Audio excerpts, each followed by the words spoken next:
Hi, folks. Good to be here. I'm vibrating from the experience inside the last 24 hours, and I'm quite inspired by the soaring ambition of this place. So, Egidio, Arne, Tatiana is a force of nature. She impaled me via Zoom, which is quite difficult to smoke me out of Cape Town to come out and share our little story here with you.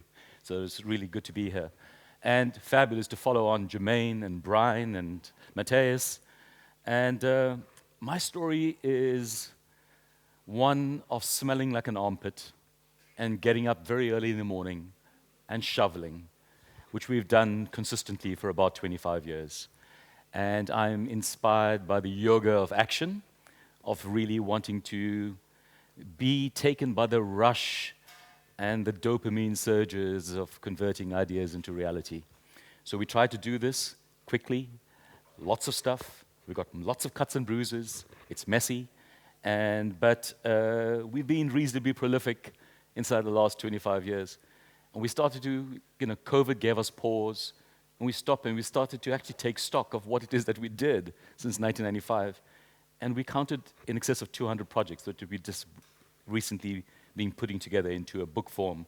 We actually didn't pause in that time to actually look back, but COVID was a real healthy break. So this is me. I set up this company at the dawn of democracy in South Africa, and it was about the only time somebody with this kind of dusky hue could step out of the shadows and do something as provocative as start your own company in South Africa. I come from an academic background. I was a physiologist. I did postgraduate research at UCT Medical School. I did stuff that was, quite socially disengaging. I'd sit in the corner of a laboratory, nailed to a lab stool, staring down a microscope, and nobody could walk within a 30-meter radius of me because the low noise vibrations would affect the experiment.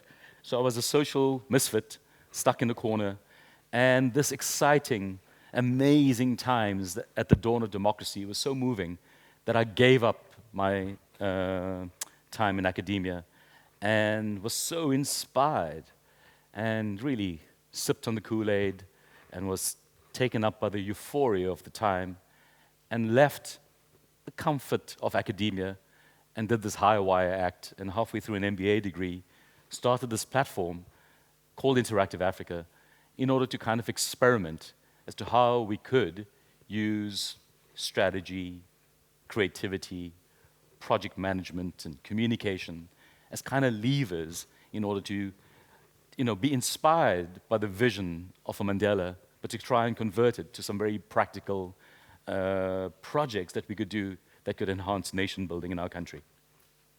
But immediately we started to say to ourselves that, to be fair, part of what we needed to do was to convert the algebra of the space. All too often, from where we came from, being reasonably oppressed, it was the algebra of the lowest common denominator. And could we really be a lot more expansive and be about the highest possible multiple? How could we give ourselves stretch? So we had a one-word strategy document, and we started to really explore projects that were expansive, that were truly, truly ambitious. And you must understand that that time was so magical. Everything felt possible.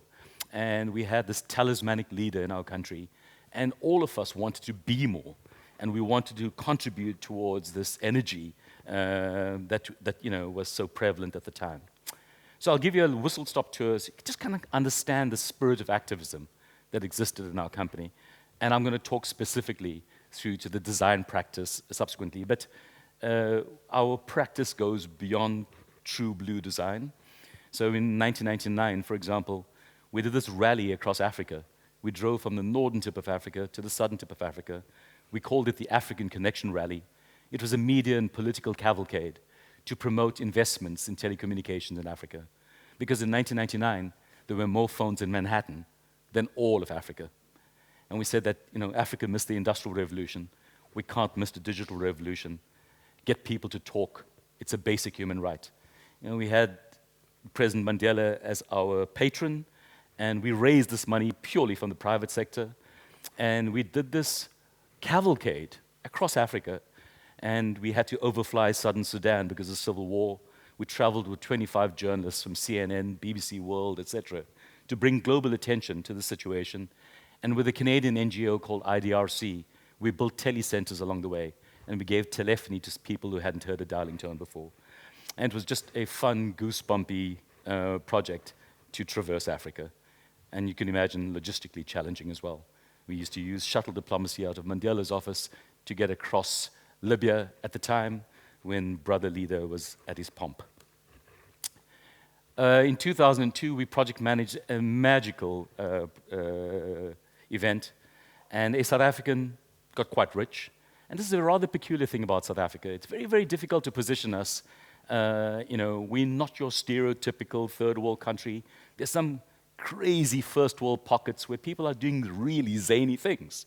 In this instance, this is a gentleman called Mark Shuttleworth. He created a particular piece of technology that was very, very important in e-commerce, a kind of digital handshake. And this business rapidly grew. He got 42% market share globally. And some congressmen in America were saying, guys, we really need to be careful about our kind of technological supremacy in this space, because the barbarians are at the gate and people are yapping at our heels already. Why? There's this youngster in Capetown. His name is Mark Shuttleworth, and he's created this company. He's got 42% market share. And immediately kind of outed this guy who started a business in his garage. And he subsequently got an offer. He sold his business in 2001 for $575 million US. And he then darkened my doorway and he says, hey, you know that zany project you did in 1999 where you went across Africa? I've got a crazy idea. I'd like to go to space. So we project managed a trip to space, and he just followed on Dennis Tito. And Dennis Tito went out and listened to trippy music and looked out of the window. But with Mark, we converted into a campaign. We created a platform called Hip to be Square to promote math, science, and technology with the youth across Africa. And we had a live, dedicated satellite channel across Africa with live links, Mandela talking to the cosmonauts, etc. And it was the most magical project, and lots of it is documented in the public domain. And we were very involved in the Soccer World Cup bid in 2010, which is probably the last time we did something really ambitious in our country. It was about the time that the kleptocrats came in. And so we went from this rather soaring possibility of all of these. Can you imagine the odds of going and negotiating with the Russian Space Agency to manage a trip to space and put a South African flag on the fuselage of a Soyuz as it blasts off from Baikonur in Kazakhstan to the International Space Station? I mean, just like absolutely discombobulating kind of stuff. And then, we had this guy called Zuma who came into power in 2009. And we've seen as something of an unraveling since, but more of that later. In this time, though, perhaps, whoopsie, where am I going here? I'm going backwards. Excuse me. Tick. Okay. So, this is more appropriate for this particular room. And in about 1994, in the afterglow of the election, we were kind of thinking, what could be our contribution towards this new democracy project in the country? And I kind of felt like, our country was quite bipolar. It's about politics and sport. We do sport quite well. And there was not enough texture in between. And could we do something that would advance ideas, that could advance culture? And could we inspire an entire new generation of Africans to say, you've been indoctrinated into thinking that the value is in the earth. We built a massive economy because we had mined 80% of the world's gold through most of the 20th century. Diamonds were discovered in 1871, gold in 1886. The prevailing mentality was the value was in the earth, but the value wasn't walking on the streets of Johannesburg. And we wanted to shift that and said, this is where the prime real estate was. And ideas are the most powerful forces. So we wanted to gather the best exponents in these magical arts of converting ideas into reality and inspire a generation of Africans to do the same. So this platform was started. It was called Design Indaba. Indaba is what we're doing here. It's a gathering of people. It also means the news. But we are having a bit of an Indaba. But we did it in a way of just being super kind of progressive in our stance. And the nicest thing was, we hadn't been to a design conference before. So we did this without being to a design conference. We just thought that, God, the source code of design, creativity, and innovation, what a beautiful toolkit to play with to reimagine our circumstance in South Africa. And so we hadn't been to a design conference, so we just decided, well, what is it should we do in terms of this design conference? And we kind of mashed it all up and became a very broad church. We didn't stick to the typical disciplines of design. We invited chefs and musicians and writers and poets, and it became a massive conflab. But if you wanted to inspire people, you had to make it fun, and you had to make it spectacle, and you had to make it really, really hyper-energized to pierce the bubble. And so we didn't go in the same kind of stretch mentality for lowest common denominator. We just went for the best of the best. And this took crazy amounts of energy to bring out the leading lights in Africa, in the world, to come in and inspire the next generation of Africans. And we did it in a way that became theater, that was in a sense that just 5,000 people would descend into it. Can you imagine 5,000 people listening to a live design conference? It's absolutely bonkers to think of. And then it was beamed live to Nairobi and to Kampala and as far afield as Lausanne, Switzerland. And we started to play with this to make these things a platform not just for inspiring, but also to make, to just demystify how you make things, the anatomy of making. And so, but in order to do this, we had to do it with spectacle and festival. And so we would take up a week in Cape Town in the last week of February. And in our most spectacular gig, 65,000 people came to it, both the festival components and the conference. So to give you a sense of it, because it's hard to describe this phenomenon, I'm just going to play you a bit of a video, which is a montage of what went down. Get a sense. What an event. I have not seen anything like this. Design Indaba is an incredible event, and it just keeps getting better and better. Oopsie. It had a really huge impact of us seeing ourselves as people of creativity, as people who inspire. Today we have tools that we thought were never an answer. This project probably wouldn't have happened without the Design Indaba. Oh no, one of many manifestations, I think, that are beginning to happen of more permanent things that the Indaba has spawned. Design helps you do things that you never thought you could do. My goal is to keep everybody warm on the whole wide world. I'm not a designer, I'm actually a designer. We are in the time of the creative thinkers. The creative people make the world go round.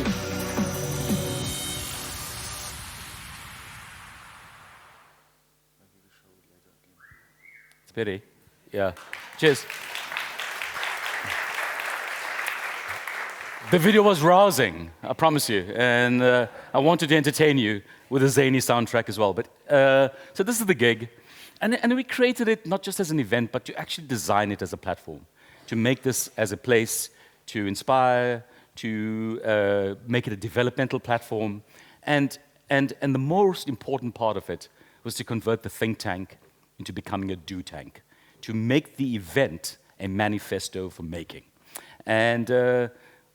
In that time, by bringing the likes of a Helo Youngeris, who had come out twice, or even a Hanif Kara, who've all spoken there and worked there, so you just don't come to speak, you come to do some heavy lifting as well, and that's the nature of how you get invited. We show you outlandish hospitality in the time that you're there, but then you also give back. And this has created the kind of a rising tide that lifts all ships, and we've been able to create a wonderful developmental platform around it and disseminate this information through magazines, through websites, etc. And fundamentally, this is what it is that I want to talk about, the kind of projects that could emanate from this gorgeous kind of assembly of there's such an important reason that we convene like this. I mean, even last night, we sparked of each other. I hung out with this guy for 3 days in Miami, and it was so super inspiring. We will be doing something together. I just know it.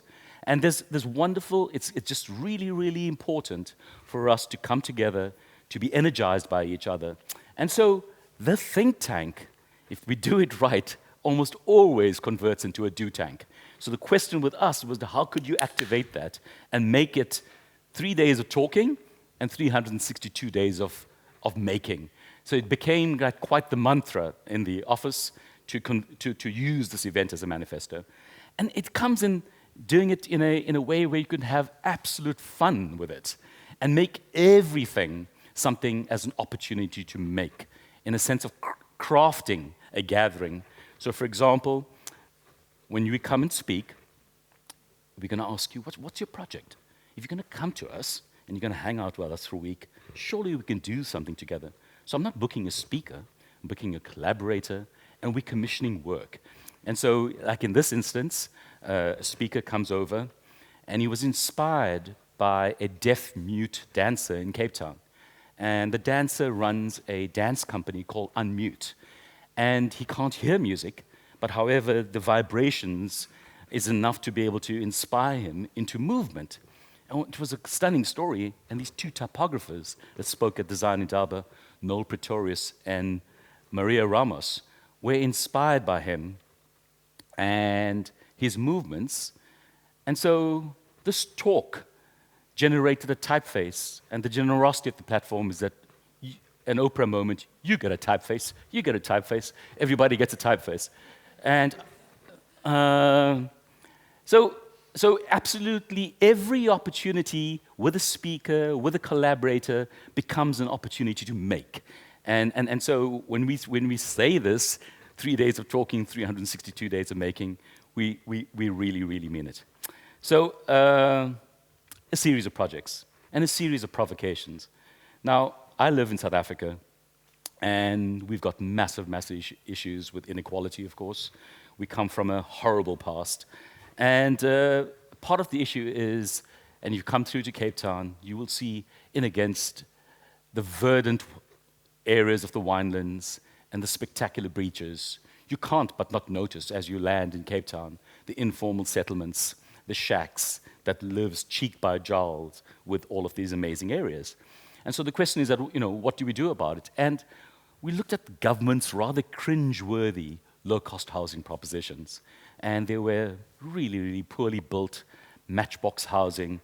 And we thought, well, could we take this energy of the people who gather, and could we give them this project of designing for the poorest of the poor, to give empathy and dignity to the poorest of the poor?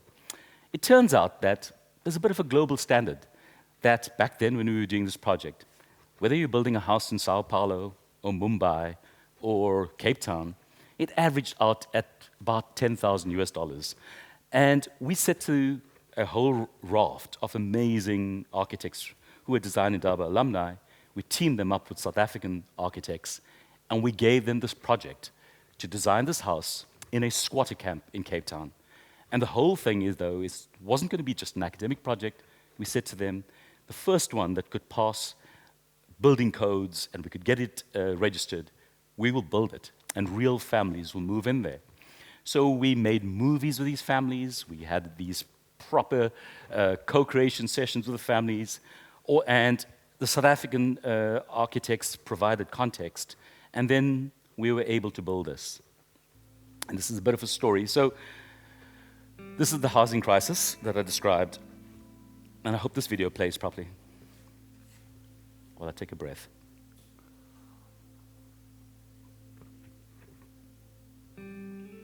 So these were the RDP houses that governments built. I mean, just the most unimaginative places.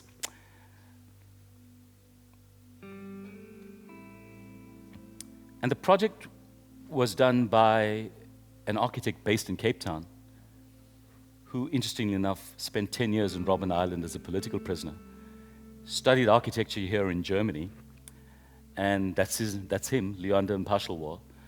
And his was the first house that we could build, and it's built in a rather desolate space, really on dunes, not terribly inhabitable. But they used the material of that place, the sand of that place, to put it into these Hessian sandbags, build it into this latticework structure, and then have it clad. And these were the terraces of houses that an event built So, don't misconstrue what events can be for. And this was the Design Indaba 10x10 housing project. So, can design elevate cultural identity? This is a rather interesting project. This was, for most parts of the 20th century, the tallest building in Cape Town. It's 14 stories. It was built at the advent of this new company being created called the Portland Cement Company, and this was their pride and joy. And this is a grain elevator and a grain silo. And the grain from our agrarian economy that was simultaneous to the gold mining and the diamonds was sent all through the world out of here. In 2006, I hosted an interesting youngster at Design Indaba. He was young then, as were all of us. And he had just done one building in that time. And his name is Thomas Heatherwick. And we were quite intrigued by this building, and we walked through this building, and we noticed that the V&A waterfront, which was this massive waterfront development in Cape Town, were just kind of pussyfooting around this building. They developed everything around it. They were almost hoping for this building to fall in on itself and wouldn't be too much of an issue with heritage, and they could do their standard retail, hospitality play in that space. And so we go out there and we start to lobby them and said, what are you doing with this building? And, could we come up and suggest some ideas for it? And we got taken to a room where there was piled up proposals, and there were like about 34 that we counted on a pile, and there were some really, really bizarre ones, how to convert this into a Holiday Inn Express hotel with porthole windows, etc. And then together with Thomas, we started to pitch a few ideas as to how this building could be converted. I had some dreams at the time of making it a Design Indaba museum. And we started to pitch. And then the entire V&A waterfront was being run by the national parastatal that looked after the harbors. And through privatization, it was sold to Dubai World. And Thomas and I go in and we start to pitch to Dubai World.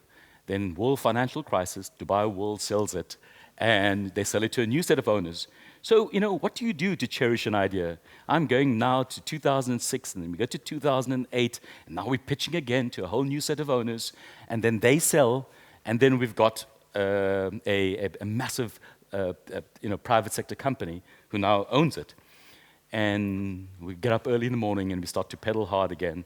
I had models of what this could be like in a little hat box, and we were pitching, professional pitch, and pitching to people all around about the possibilities for this building. This building was realized just over a decade later, and it was transformed from that to this. And it became the Zeitsmoker, and in a delicious way, Thomas celebrated the heritage of this place. He scanned the kernel of a piece of maize, and cut that into the tubular structures of the silo to hark back to its previous incarnation of being a grain silo. And now it doesn't disseminate grain around the world, it disseminates culture, and it's a beautiful, beautiful space. Here's Thomas in his own words. Could we have some volume? It's thrilling to have had the chance to work on this project. I think it means something different than producing an arts institution in a European context, or even North American or Asian, where there have been so many initiatives driving forward, creating spaces for artists to show their work. But in the continent as big as the whole of Europe and North America combined, roughly, there hasn't been a major institution devoted to being a place for African artists to show their work. Some of the most incredible work on the planet is going on in this continent, and phenomenal artists producing that. And it sort of felt bonkers in a way that many of those artists have had to relocate to other parts of the world or are sending their work there. So we were very motivated by the clarity and the vision of our client group of trying to make a platform for Africa to tell its own story rather than have it told by institutions around the rest of the world. It's, in a sense, a simple thing. It was taking a grain silo, this building made from huge concrete tubes, circular tubes, square tubes, rectangular tubes, and us feeling that we shouldn't lose that. It would be too easy to knock it all down and make a new museum be a sort of shiny spaceship that has landed here. And it felt like, that's not right. This is an interesting, odd structure. Yes, we need 80 galleries. And yes, actually they don't want to be that curved. But how could we take the best of this structure and also some of the exuding gravity of the soulfulness of the original concrete? In the projects my studio's interested in, we're exploring how do you have texture and soulfulness in places and trying to see what the way is. And here we have this giant blessing of a structure already to work with, wrestle with, and to manage, hopefully, to have then made this platform of 80 galleries. And this space we're standing in front of now, this project probably wouldn't have happened without the Design Indaba. I would be nowhere near this project. This is a pretty big, tough, raw structure that isn't going to evaporate after an Indaba. It's here, I hope, for the long term, and is, well, one of many manifestations, I think, that are beginning to happen of more permanent things that the Indaba has spawned. So it gives you a sense that, I mean, a talk morphed into that monument, which is, should inspire all of us as to what the power of convening can be. We're starting to experiment with what is design, really. I mean, is design only about material object? Or is a plan, a flow diagram, a design? Is a rapid response a design? And we're moved by what we were seeing happening in Somalia just under a decade ago, with the warlords running amok and issues around hunger. And we played around with this idea of design ER, design emergency rescue, and put together a project like this and rustled up the community, the design community, in order to be able to put on this rapid response.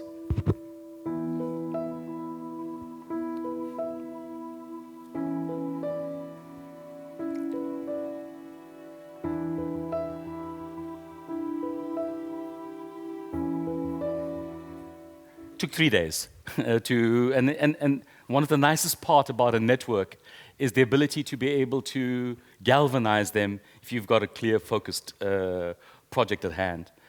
Can design help prevent violence against women? There's a fabulous NGO in Cape Town. The NGO is called VPUU, Violence Prevention Through Urban Upgrade. It's actually run by a German expat, a gentleman called Michael Kraus. And he does the most wholesome, beautiful projects in Cape Town. And one of his projects was suggesting, and studies was that in a particular area called Monwabisi, there was a very, very high incidence of violence and gender-based violence against women. And he said that one of the things that they were rustling up some money for and wanted to create some awareness around was the fact that this place was terribly under-provisioned and didn't have basic lighting, and the incidences of abuse will increase, of course, in the dark. And what lighting would have would be a fantastic kind of upgrade in terms of violence prevention, and came to us and asked us, would we be interested in collaborating in order to be able to do this project? And so we decided to make an art piece in Cape Town, and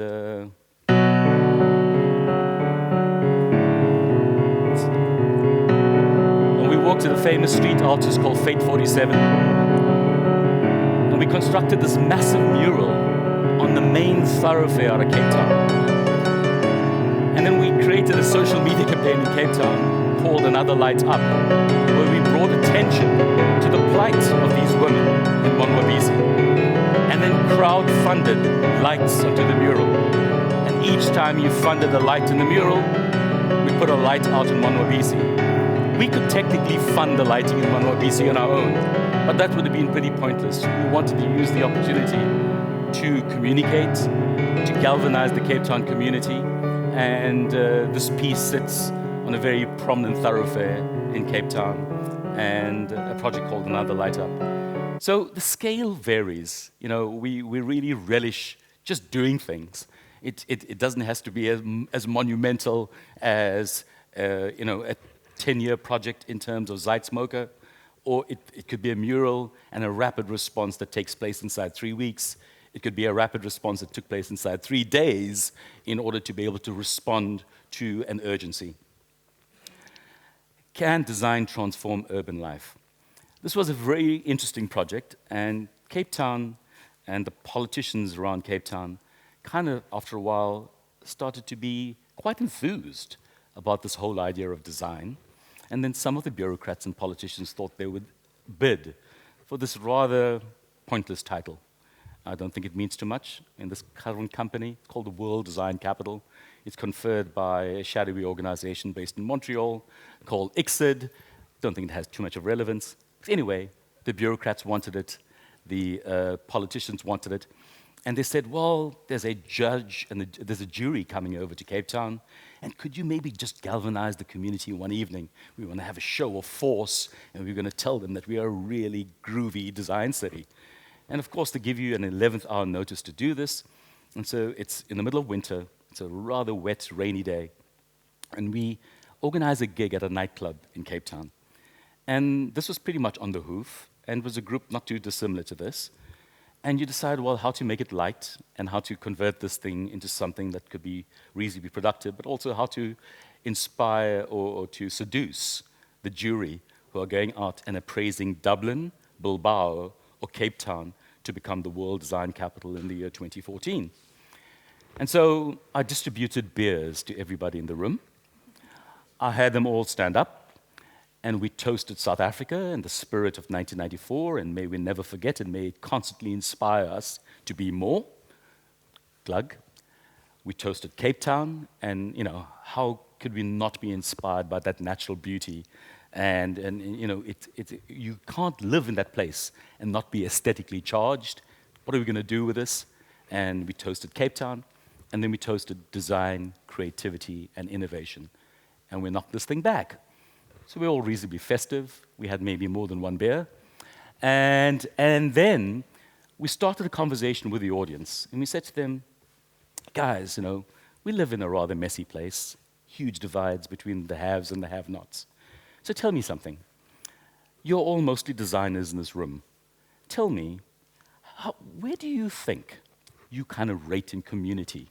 In terms of who do you think in your community would be regarded as the most important?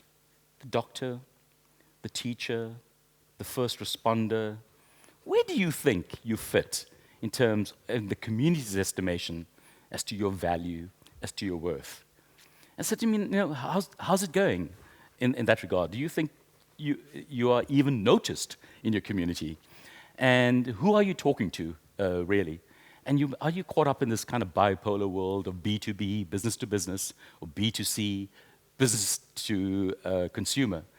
But have you ever really thought about what are you doing to face community?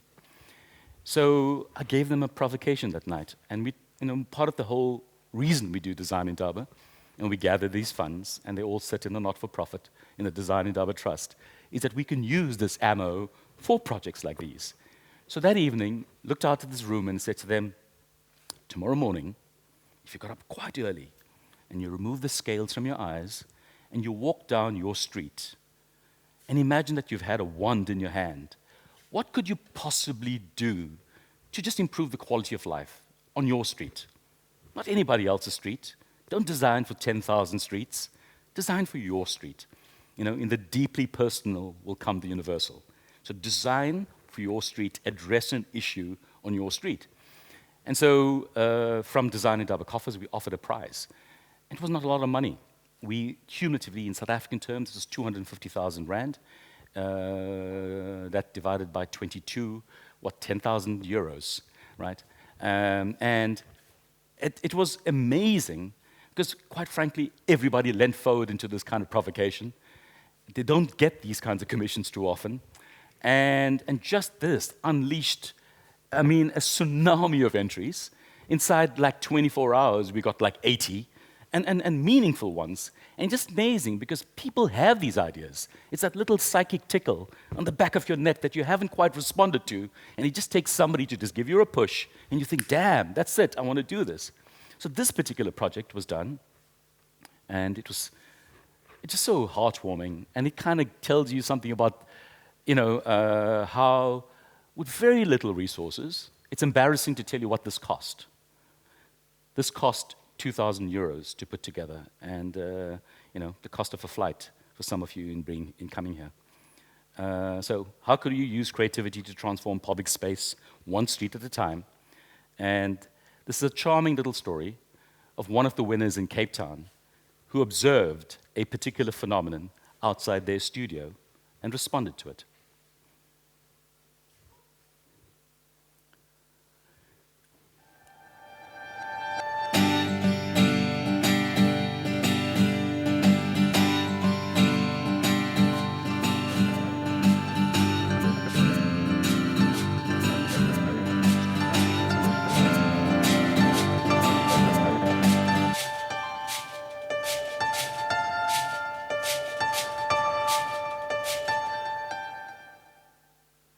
So they spotted this woman tottering out with their shopping and not being able to pause because there's no place to sit. And then they created this beautiful piece, and they laser cut out her name in her honor, and it was called Violet's Walk. And this is a beautiful system of street furniture that was designed out there. And this project has just taken root. It's now operated in about 8 cities around the world. And this was like a seating system in Johannesburg. This was a project that we did in Eindhoven. It was going to Bergen, to Rizzo, etc. And it started in a nightclub on a wintry Cape Town evening. And it got legs. And so I'm going to do this very quickly. I'm going to get to the nub of it. I started slightly late. Could I just get 5 minutes? Groovy. Can design enhance democracy? This is a project that came on the back of Design Indaba as well.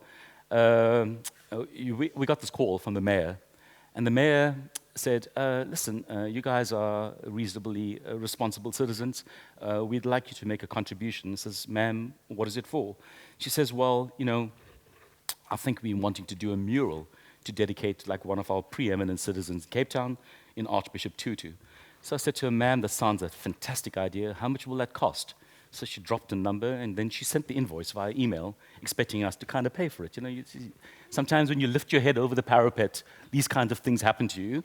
So I said to her, ma'am, but I remember you doing a mural for Mandela, and it was fantastic, whatever. But is murals your best suggestion? Is that like, what are you? Murals are us. I said to her, ma'am, surely there's another way to do something to celebrate the life of Archbishop Tutu. And she says, well, what do you have in mind? I said, I'm not quite sure yet, but give us a little time and we'll come back to you. And so this happened, and as it turned out, that weekend, I was going off to Norway, and I had to speak at an event in Norway. But when I was there, my host said, who would you like to meet when you're here? Because I'm constantly out on the lookout with my antenna well primed, looking for interesting people to do projects with. And I said, well, I want to meet the guys from Snowhatter. Is it possible for me to meet with Kjetil Thorsen? I said, well, it's easy to meet the Pope. I'm not sure we could do this. No, you're not going to meet him. And it's too short a notice. I don't think we can do that. Anyway, they reached out, and mercifully, Kjetil said, I'd meet you. So I do this gig, speak at the conference, and the next morning, I go for brekkies, and I go to Kjetil Thorsen. I say, Kjetil, you know what? I love your work. So inspired by it. I'd really like you to come to South Africa. But, I just don't invite you. You're going to have to do something with us. She says, what do you mean? Do you have a project? I said, well, I've got this peculiar request from the mayor. She wants to do something to honor Archbishop Tutu. And she says, it's so terrible when you honor people after they've died and you deliver these rousing eulogies. We really need to honor people while they're alive and say thank you so very much for everything you've meant to us. So I said to Kjetil, so I had this idea when I came out here, how about if we did an arch for arch? So that, in Europe, you've got these triumphal arches when victory in war. And we had a victory of sorts in a non-war circumstance. We came short of civil war because rather pragmatic leaders like Archbishop Tutu were able to negotiate a revolution. And they were the real kind of people who ushered our democracy. And so this project was born. It was called the Arch for Arch. Design Indaba brought together the award-winning architecture studio Snowhatter and Johannesburg-based architect Thomas Chapman to build a meaningful blend of design, art, and activism. The Arch for Arch is a commissioned project commemorating the life and legacy of one of South Africa's most beloved figures, Archbishop Desmond Tutu. Featuring 14 arching stands of wood, each bearing a quote from one of the 14 lines in the South African Constitution, it is envisioned as a physical representation of the arch's revered grace and strength, and will have its permanent home at St. George's Cathedral in Capetown, where Tutu previously served as Archbishop. A prototype will also be installed permanently in Johannesburg at the Constitutional Court. An experiential piece that will allow anyone to walk through or seek its shelter, the structure embodies the same principles of equality and freedom that inform our Rainbow Nation. Unveiled at the finale of the Design Indaba Conference 2017, and is proud to be part of this momentous tribute to both our beloved arch and our progressive constitution. I am quite overwhelmed. And so I want to say a very big thank you to yourselves. And is proud to be part of this momentous tribute to both our beloved arch and our progressive constitution. I am quite overwhelmed. And so I want to say a very big thank you to yourselves and your forebears. And thank you for all of those who have been responsible for this magnificent occasion, and those who have thought up this quite remarkable concept. Thank you, and go.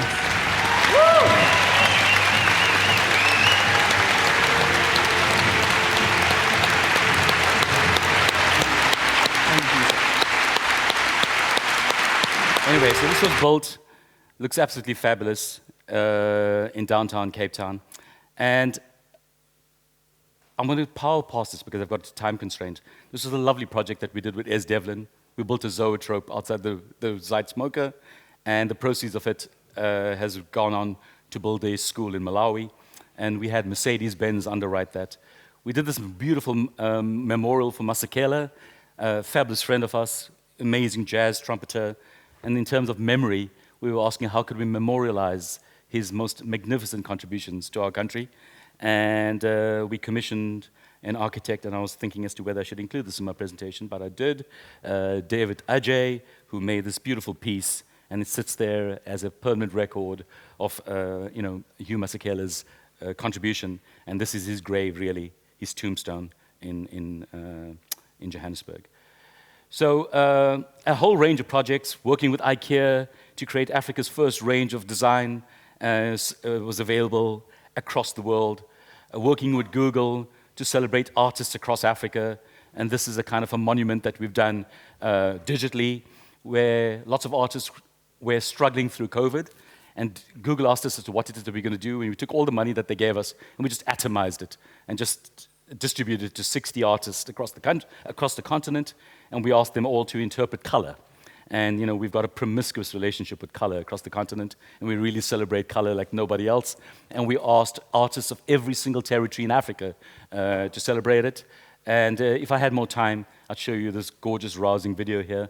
But this system doesn't particularly like video, so I will pass on that. So this is the rousing thing, and I haven't presented this to anybody, so I'm giving you guys a scoop. I'm absolutely insidering you right now. This is a brand new project, and I've got goosebumps from it, because I've actually just come from it. And that's the thing that Tatiana smoked me away from. And I've got images that were taken yesterday via drone that I'm going to share with you.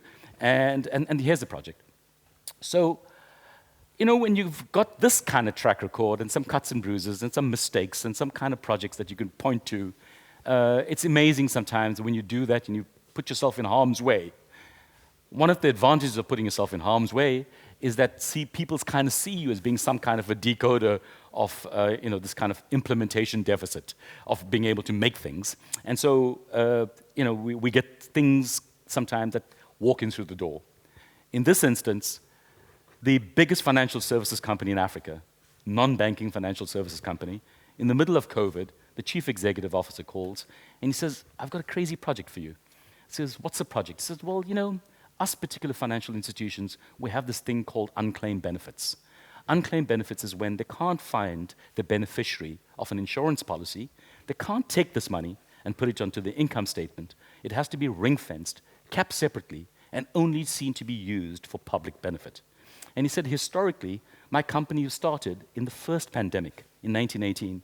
How poetic. I'm talking to you right now during the second pandemic. And the question would be, what interesting, zany ideas could we do to be able to give in a way that could have a 10x impact? The previous incumbents at the company would write checks to charitable institutions, but they were maybe getting 1x in terms of return.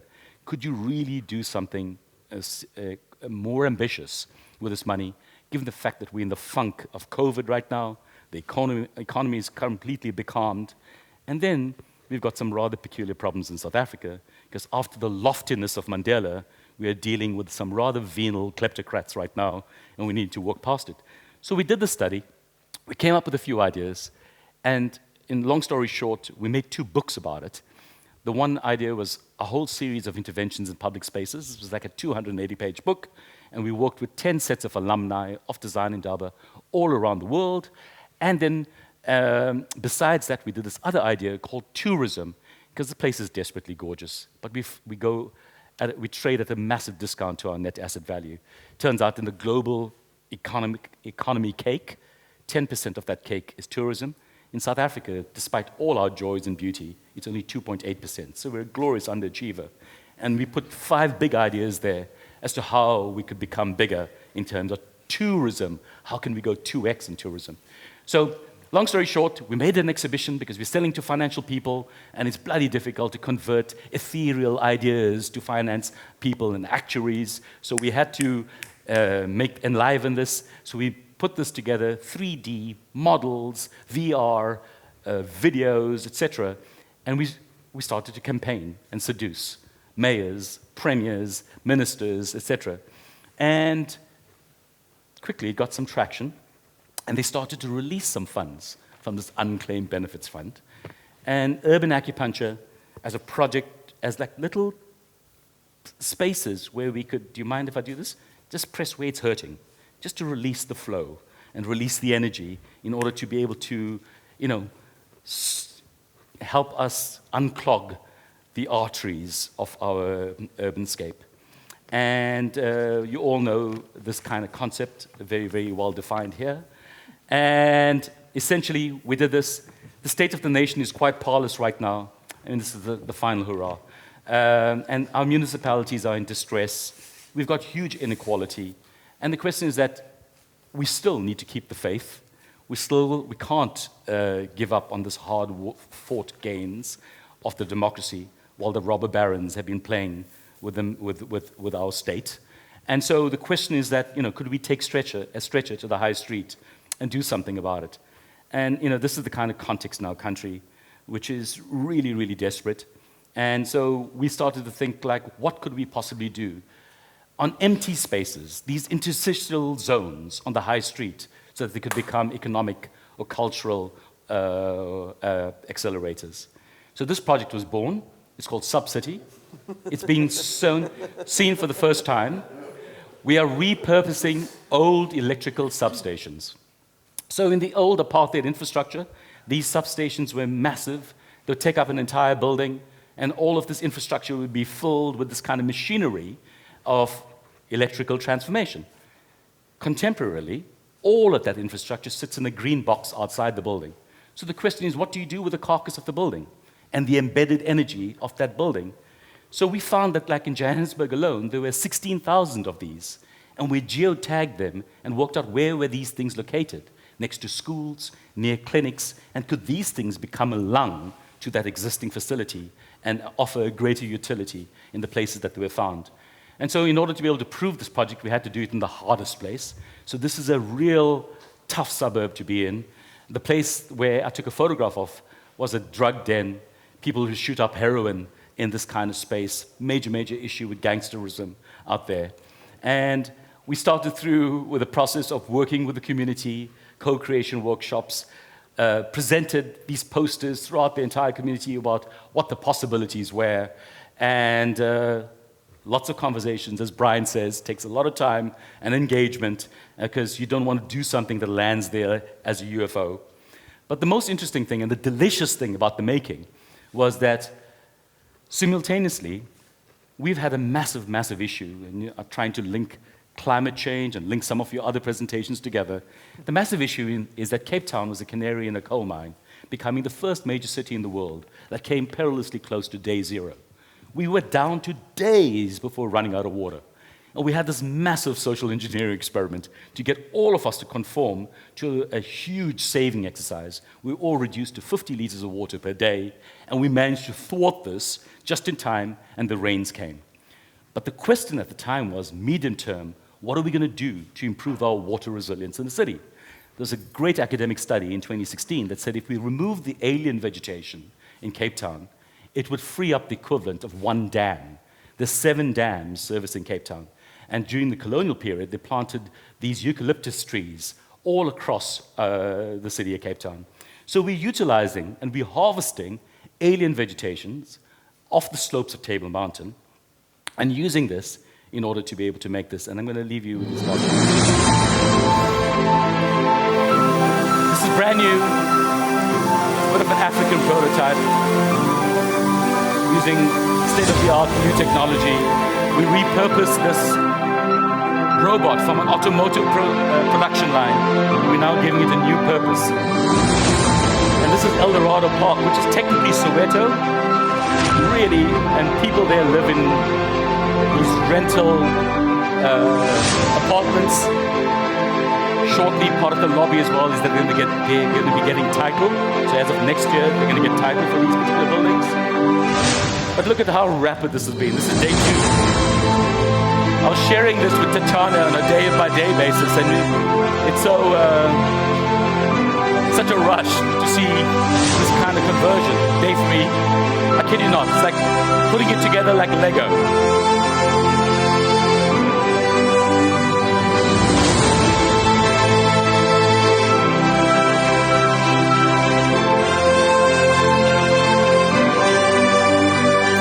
Landscaping the garden, fruit trees, lots of opportunities for al fresco assembly, a 3-story community center with NGOs of that area to be anchor tenants in order to be able to use it. So here's our thoughts. We're more likely to see change come from culture than politics, as culture now enjoys more trust than politics. Long-term collaborator at Design Indaba in Oliver Lyson. I'm not showing you this, but because I don't have time. But I just want to say, we have so many angles as to how to come at this. And you have no excuse. Whichever portal, whichever is your gateway drug into this gorgeous space of making, of creating, use it. Designer is optimist, dreamer, thinker, seeker, researcher, instigator, provocateur, collaborator, catalyst, futurist, influencer, convener, connector, experimenter, demonstrator, visualizer, storyteller, maker, educator, change maker, accelerator, activist, reformer, and humanitarian. You can be all of those. Thank you so much. Sorry, mate. Yeah.